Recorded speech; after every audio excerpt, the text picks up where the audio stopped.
Hello first year, আসসালামু আলাইকুম। সাথে আছি আমি সঞ্জিদুল আরাফাত। তোমরা দেখছো দাদা ফকিরের পাঠশালা। ইউটিউবে তোমাদের জন্য আমি এখন পর্যন্ত কোনো ভিডিও নিয়ে আসতে পারছিলাম না যতক্ষণ পর্যন্ত এই ভিডিওটা প্রথম বানাই। তো এটি ইউটিউবে তোমাদের জন্য আমার প্রথম ভিডিও। তাছাড়াও আমার ভিডিও থাকবে এরপরে ইন্ট্রোডাকশন টু প্রজের যে ব্রিফ সলিউশন, প্রতিটা সালের কোশ্চেনের যে সলিউশন সেটার উপরে একটা, তারপরে ভিডিও থাকবে ইংলিশ রিডিং স্কিলসের যে প্রতিটি সালের ব্রিফ সলিউশন সেটার উপরে, ইংলিশ রাইটিং স্কিলসের তারপরে সোশ্যাল ওয়ার্ক, তারপরে history of emergency and Bangladesh. তো প্রতিটা বিষয়ের যে সাল কোশ্চেন সেগুলো নিয়ে আমি ভিডিও বানানোর চেষ্টা করব ইনশাল্লাহ। আর এটি আমার প্রথম ভিডিও তোমাদের জন্য। তোমরা বেশি বেশি করে শেয়ার করবে তোমাদের ফ্রেন্ড সার্কেলের মধ্যে। আমি যদি সাড়া পাই মোটামুটি, তাহলে তোমাদের জন্য মোটামুটি গুছিয়ে ভালোভাবে ডিপলি ভিডিও বানানোর চেষ্টা করব। আর এরপরেও কিছু বিষয় নিয়ে সামারাইজ বা টেক্সটের কিছু কিছু ভিডিও আনার চেষ্টা করব। প্রথম দিকে যেহেতু তোমাদের ক্লাস করাচ্ছি, এদিকে চ্যানেলটিও নতুন, সো প্রতিটি ইয়ারের ভিডিও বানাচ্ছি। সো একটা মোটামুটি তোমাদের সাজেশন দেওয়ারও চেষ্টা করব। তো আজকের ভিডিওটি শুরু করছি কথা না বাড়িয়ে। প্রথমে শুরুতে যে থাকতেছে সেটি হচ্ছে 2015 সালের কোশ্চেন। 2015 সালের প্রথম কোশ্চেনটি ছিল, what is the subtitle of Shakespeare's sonnet 18?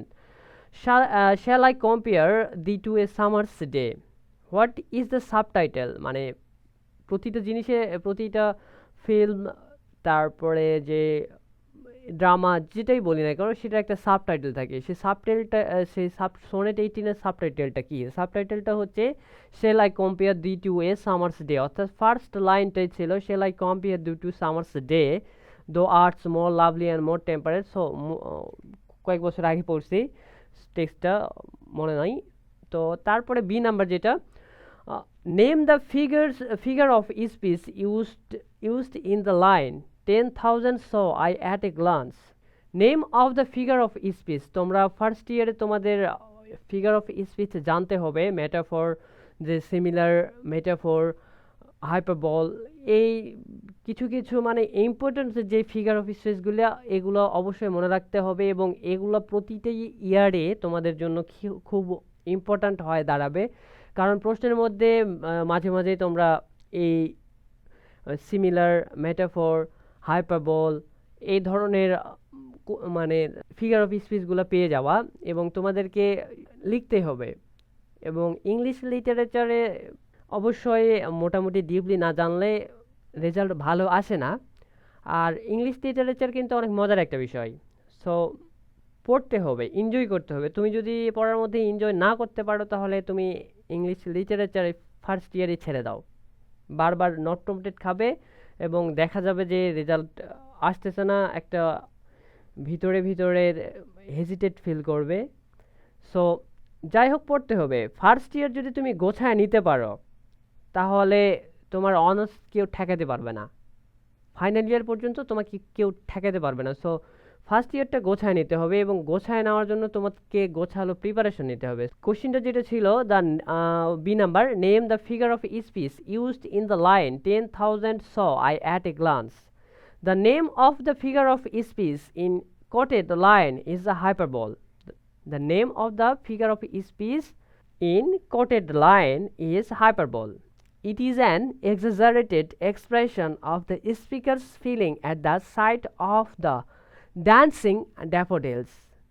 মানে এক নজরে সে 10,000 ড্যাফোডিলস ফুলকে দেখেছে। আর এটা হচ্ছে যে, এটা যে বলেছে, এটা ফিগার অফ স্পিচের মধ্যে পড়তেছে হচ্ছে হাইপারবল। ওকে, তারপরে 3 নাম্বার যেটা প্রশ্নটা আসতেছে, what is Fernhill? Fernhill was the name of farm of the poet's aunt and Jones. ফার্নহিলটা ছিল কবির খালার একটা farm. On this farm Thomas passed many of his school holidays in his childhood. যেখানে থমাস তার স্কুলের অনেক ছুটির দিন কাটিয়েছে তার শৈশবে। তারপর D number, whom does Gray compare the dead villagers with? Answer grey compares করেছে, তুলনা করেছে দ্য ভিলেজ, সেই ভিলেজ পিপলকে, টু আনডিসকভারেড, মানে যেটা এখনো ওপেন হয় না, উন্মুক্ত হয় নাই, James in caves in the ocean and to undiscovered flowers in the desert। মানে ঠিক এরকম একটা এখানে কথা যে কবি সেই গ্রামের সেই রুরাল পিপুলটাকে কম্পেয়ার করেছে অপ্রকাশিত কোনো ইন্টেলিজেন্টের সঙ্গে, কোনো এক বুদ্ধিদীপ্ত কোনো সৌন্দর্যের প্রতীকের সঙ্গে, যেটা কখনোই ওপেন হয় নাই। তারপরে E number, define oxymoron with an example. Oxymoron is a figure of speech. Oxymoron is a figure of speech in which two contradictory words are placed side by side for a striking effect. For example, I fear and hope, I burn and freeze in eyes. তারপর F number, thus I entered and thus I go। তাই আমি প্রবেশ করি, তাই আমি যাই। Who is the speaker, কে ছিল স্পিকার? দ্য প্যাট্রিয়ট ছিল, দেশপ্রেমিক ছিল, is the speaker of the speech, এই কথাটির thus I entered and thus I go. G number, what is the message of the poem to daffodils? মেসেজটা বলতে প্রতিটি কবিতা, প্রতিটি নাটকের যে সামারাইজেরটাকে আমরা যদি মানে এক কথায় প্রকাশ করি বা এক লাইনে লিখি, দেখা যায় যে একটা স্লোগান দ্বারা একটা সংলাপকে বোঝানো যাচ্ছে। মানে একটা স্লোগান দ্বারা বোঝা যাচ্ছে যে ধরো এবারে সংগ্রাম আমাদের স্বাধীনতার সংগ্রাম, এবারে সংগ্রাম আমাদের মুক্তির সংগ্রাম, এই কথাটার দ্বারা আমরা কি বোঝাইছি? এটার দ্বারা বঙ্গবন্ধু পুরা যে দেশের মানুষের যে স্বাধীনতার ডাক দিছিল, সে ভাষণটা কিন্তু পুরাটা এক নজরে চলে আসে যে এটা হচ্ছে স্লোগান, অর্থাৎ স্লোগানটা একটা মেসেজ। সেরকম টু ড্যাফোডিলসেরও একটা মেসেজ হচ্ছে, the message of the poem is short life, খুবই সংক্ষিপ্ত জীবন, span of the human beings, মানব জাতি বা মানুষজন কাটায়, অ্যান্ড অল লিভিং থিংস, এবং প্রতিটি জীব, অ্যান্ড বিংস, প্রতিটি জীবের অস্তিত্বে এটা বিরাজ করে। What is the rhyme scheme of the sonnet on his blindness? Rhyme স্কিমটা কি? রাইম স্কিমটা হচ্ছে কবিতার শেষে, বাংলা কবিতায় আমরা পড়ে আসছি ইন্টার পর্যন্ত, যে কবিতার শেষে কিন্তু একটা ধ্বনিতত্ত্বের মিল থাকে, একটা ছন্দের মিল, সেই ছন্দের মিলটাই হচ্ছে রাইম স্কিম। তো রাইম স্কিমটা হচ্ছে অন হিজ ব্লাইন্ডনেসের মধ্যে এ বি বি এ, অর্থাৎ এ বি বি এ অষ্টক, সিডিই ষষ্ঠক, ঠিক আছে? Where was Walt Whitman born?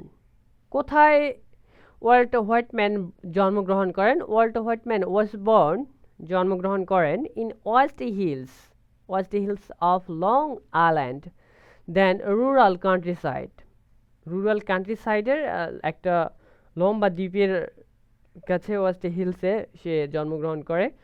Who was Achilles? Achilles is the greatest of the Greek heroes. Achilles ছিল একজন মহানায়ক, who fought in the battle of Troy, যে Troy নগরীর যে ধ্বংস, অর্থাৎ হেলেনকে নিয়ে যে সংঘটিত যুদ্ধটা, সেটার একজন মহানায়ক ছিল। সেই ট্রয় নগরের যে যুদ্ধ, সেটার একজন মহানায়ক ছিল Achilles. What is the theme of the poem home burial? কবিতাটার থিম কি? The theme of the poem home burial is how grief of the death of a child should be expressed. Number L, who was Morgan? Morgan is an Irish revolutionary who played an important role in the freedom of Ireland. She is also the beloved of the poet. Morgan ছিল একজন Irish revolutionary হু played, যে মানে যে গুরুত্বপূর্ণ একটা ভূমিকা রাখে freedom of আয়ারল্যান্ডের স্বাধীনতা বিষয়ে। she is also সে ছিল the beloved of the poet কবির মানে ক্রাশ তারপরে আসতেছে 2016 what does Shakespeare mean by eye of heaven what does Shakespeare mean by eye of heaven by eye of heaven Shakespeare means the sun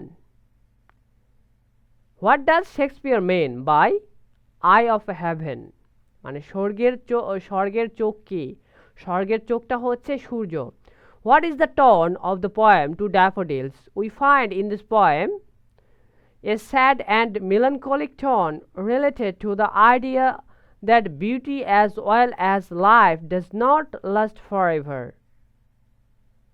we find in this poem আমরা খুঁজে পাই এই কবিতার মাধ্যমে a sad and melancholic একটা দুঃখ ভারাক্রান্ত tone একটা tone related to the idea সেই আইডিয়া সম্পর্কিত that beauty as well as life does not last for ever beauty অর্থাৎ সৌন্দর্য এবং জীবন সারা জীবনের জন্য নয় C number I will drink life to the lees what figure of speech is used here the figure in the quoted line is called metonymy because the words drink and less refer to a bottle of wine with which they are associated. The figure in the quoted line, the figure in the quotation করেছে line is called metonymy. Metonymy because the words drink and less refer to a bottle of wine with which they are associated. What is Shambles Gate? The Shambles Gate is a place where public execution is done. The Shambles Gate is a place where public execution is done. It is also a place where animals are slaughtered. যেখানে পশুকেও বলি দেওয়া হয়. To which literary age does E.B. Browning belongs? Elizabeth Barrett Browning belongs to Victorian age. F number, what type of poem is because I could not stop for death? What type of poem is because I could not stop for death? Because I could not stop for death is a spiritual lyric. আধ্যাত্মিক ধরনের কবিতা What does Yeats mean by intellectual heart rate? Poet here means the roast kind of heart rate by the phrase intellectual heart rate. What is the color of the pike? Pike যে মাছগুলো সেগুলোর colour কি ছিল The pike are of deep green and golden color. The pike are পাইকের রং ছিল কি একেবারে ঘন সবুজ এবং golden colour Sonali colour what kind of freedom does Tagore want for his countryman কি ধরনের স্বাধীনতা চেয়েছিল মুক্তি চেয়েছিল রবীন্দ্রনাথ ঠাকুর তার যে দেশীয় লোকের জন্য অর্থাৎ স্বজাতির জন্য Thakur wants for his countryman a haven of freedom মানে স্বর্গে যেরকম ঘুরে বেড়ানোর একটা মুক্তি একটা মুক্ত বাতাসে ঘুরে বেড়ালে যেরকম একটা সুখ পাওয়া যাবে অর্থাৎ হ্যাভেন অফ ফ্রিডম মানে স্বর্গীয় সুখ স্বর্গীয় মুক্তি বলতে তো মানে স্বইচ্ছায় ঘুরে বেড়ানো অর্থাৎ স্বাধীনতা that ফ্লাওয়ারিশ in an ideal state একটা আদর্শ রাষ্ট্রে যেরকম মুক্তভাবে ঘুরে বেড়ানো যায় সেরকমই চেয়েছিল তার দেশীয়দের জন্য Rabindranath Thakur okay what is onomatopoeia? Onomatopoeia is a figure of speech in which the sound of words reflect their sense. Onomatopoeia হয় সেই ফিগার অফ স্পিচ যেখানে সেই সাউন্ডটা ওয়ার্ডস রিফ্লেক্ট দেয়ার সেন্স তাদের সেন্সটা রিফ্লেক্ট হবে what is the theme of the poem home burial The theme of the poem Home Burial is how grief over the death of a child should be expressed. The theme, এখানে যে থিমটা of the poem Home Burial কবিতাটির is হয় how grief কি শোকটা ছিল over the death of a child, শিশুর মৃত্যুতে বা বাচ্চার মৃত্যুতে শুড বি এক্সপ্রেসড, কিভাবে বলা হয়েছে। হোয়াট ইজ অ্যান উড, উডটা কি। An woody is a long lyric poem, woody হচ্ছে একটা দীর্ঘ কবিতা। সিরিয়াস ইন সাবজেক্ট, তার বিষয়ে সে খুবই serious. Elevated in style and elaborate in it's standing structure. তারপরে 2017 সালের প্রশ্ন আসলো, হু serve god best according to Milton. According to Milton, he who bears his mild yoke serves him best. B number, why does D.S. Lawrence heart weep to remember the old Sunday evening at home? The poet weeps from the practical ground of his striking to present as man. He is vanquished by his past memories shared warmly with his mother. So he weeps, realizing his weakness and his over intimacy with his mother that deters the development of his normal life. C number, how did the poet Kaiser Hawk pass his days after his sister's death? Kaiser হকের বোন যখন মারা যায় তার মানে অল্প বয়সে, তখন সে দিনগুলো কিভাবে অতিবাহিত করেছিল। তার বোন যে মারা গেছিল মানে এক ধরনের অসুখে, তখন তার সে যে মানে নির্বাক হয়ে গেছিল, যে সে মেন্টালি পুরো শক খেয়েছিল, সেটার যে বর্ণনা আছে। How did the poet Kaiser Haq his past day after his sister death, মানে কায়সার হকের যে শক খাওয়ার যে একটা মেন্টালি ডিপ্রেসড হয়েছিল সে তার বোনের মৃত্যুতে, সেটার বিবরণ কিন্তু এই কবিতাটি।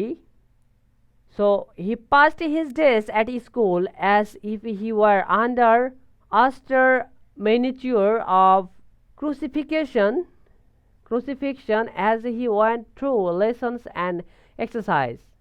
He passed his days at school as if he were under austere miniature of crucifixion as he went through lessons and exercise. Okay. D number, what did white man did when he lived in Brooklyn? When the poet lived in Brooklyn, he walked around Manhattan and bathed in the East River, which he could not today because it must have polluted. When the poet lived, যখন কবি বাস করছিল ব্রুকলাইনে, he walked around Manhattan, সে ঘুরে বেড়াতো Manhattan শহরে, and bathed East River, সে গোসল করতো সেই ইস্ট রিভারে, which he could not today because it is must polluted, মানে সেটি এখন খুবই দূষিত বর্তমান সময়ে সে আর সেখানে গোসল করতে পারবে না, কারণ সে পরিবেশ সেখানে নেই। Who are the riders of the carriage in because I could not stop for death, মানে এখানে যে কবির মৃত্যুতে তাকে নিতে আসে যে ক্যারেজটা, যে দোলনাটাই, হু আর দ্য রাইডার, সেখানে বাহক কে ছিল, দ্য ক্যারেজ সেই পালকির, মানে মৃত্যু ব্যক্তির যে পালকিটার, সেই পালকির বাহক কে ছিল, because I could not stop for death. The carriage of death held 3 person, সেখানে সেটা নিয়ে যাচ্ছিল 3 জন পারসন। ডেথ মৃত্যু, দ্য পয়েট হারসেলফ কবিতা নিজে, অ্যান্ড ইমর্টালিটি এবং immortality. The carriage of death held 3 persons. Who are the rider, সেখানকার মানে বাহক কে ছিল, সেখানে যে সে পালকিটাতে কে ছিল এটা বোঝাইছে। হু আর দ্য রাইডার্স, সেখানে সে পালকিটাতে কে চড়েছিল। The carriage of death held 3 persons, death, the poet herself and immortality এবং অমরত্ব। তারপরে প্রশ্ন থাকতেছে F number, the paths of glory led but to the grave. What figure of speech is used here?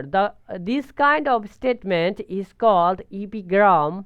Apparently there is contradiction in this statement because the paths of glory do not lead one to success but to grave. However, the truth beneath the contradiction is that whatever may be one's achievements on earth, one's life ends in a grave. There is also alliteration in the repetitions of G in glory and grave. What is the bliss of solitude according to Wordsworth? When the poet is in loneliness, the beautiful scene of the daffodils appears before his mind's eyes. The poet calls it this bliss of solitude.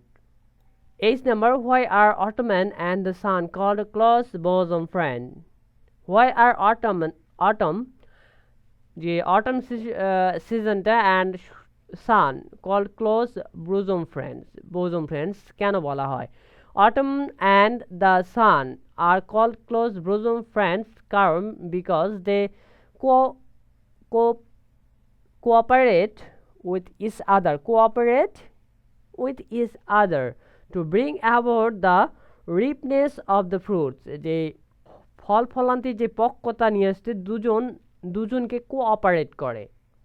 I number, how does Elizabeth Barrett Browning convey the idea of the immortality of her love? She conveys the idea of the immortality of her love by asserting that she would love her husband better after death. She conveys the idea, সে লালন করছিল সেই আইডিয়াগুলো of the immortality অমরত্বের of her love তার ভালোবাসার by asserting এই কথাগুলো মানে বলার মাধ্যমে that she would love her husband সে তার স্বামীকে ভালোবাসবে better after death মৃত্যুর পরে। What does the phrase good morrow mean?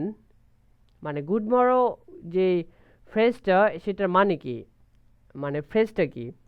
The phrase good morrow means good morning. মানে কি? Good morning. What is the subtitle of Shakespeare's sonnet 18? Shall I compare thee to a summer's day? Subtitle কি? Shall I compare thee to a summer's day? What is an allusion?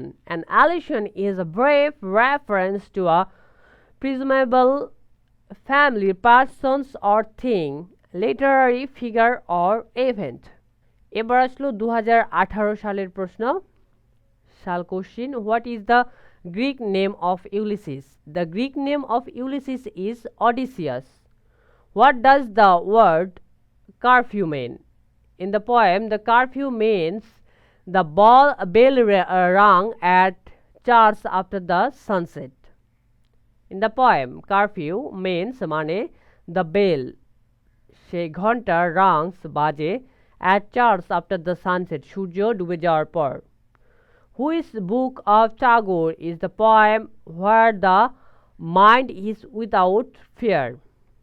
The poem is taken from the English version of Tagore's celebrated work Gitanjali, which was published in 1909 and won the Nobel Prize for Literature in the year 1913.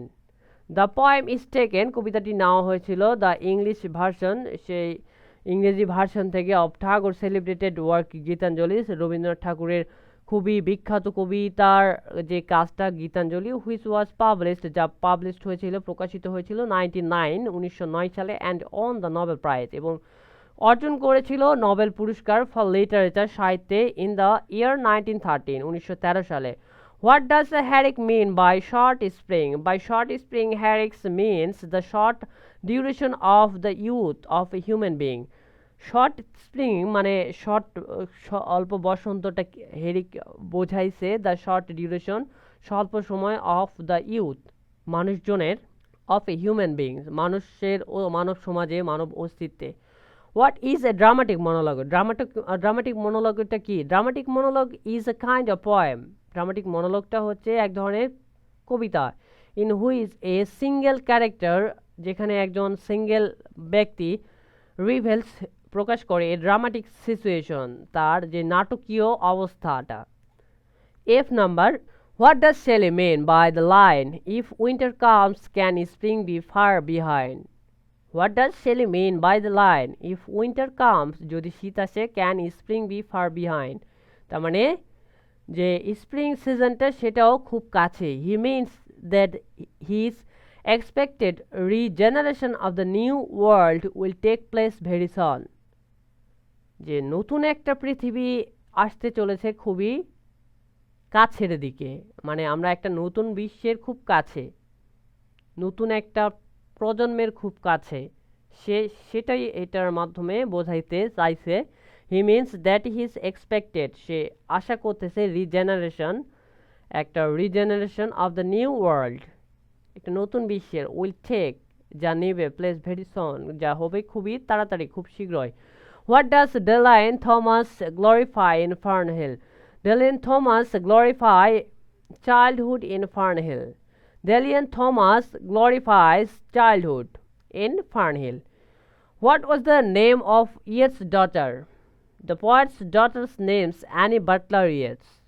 What is the cause of conflict between husband and wife in the poem Home Burial? যে স্বামী স্ত্রীর যে conflict, যে দ্বন্দ্বটা, সেটার কারণ কি ছিল? What is the cause of conflict, কি হচ্ছে কারণ দ্বন্দ্বের, বিটুইন হাজব্যান্ড, স্বামী এবং স্ত্রীর মধ্যে, ইন দ্য পোয়েম হোম বেরিয়ালের মাধ্যমে। The difference of attitude towards, তাদের যে আলাদা attitude, death of their child, তাদের বাচ্চার, is the cause of conflict between, কারণটাই হচ্ছে একটা দ্বন্দ্বের, হাজব্যান্ড অ্যান্ড ওয়াইফ, স্ত্রী এবং স্বামীর মধ্যে। কিলার্স ফ্রম দ্য এগ, মানে ডিম থেকে যেন হত্যাকারী। What do you understand by this line? এই লাইনটার দ্বারা তুমি কি বোঝাচ্ছ? যে number, killers from the eggs, যেন ডিম থেকেই সে খুনি হয়ে বের হয়। হোয়াট ডু ইউ আন্ডারস্ট্যান্ড, কি বোঝো তুমি, বাই দিস লাইন, এই লাইনটির মাধ্যমে। Here it is meant that the pike have the destructive instinct in them from the very time the mother's fish lays its eggs.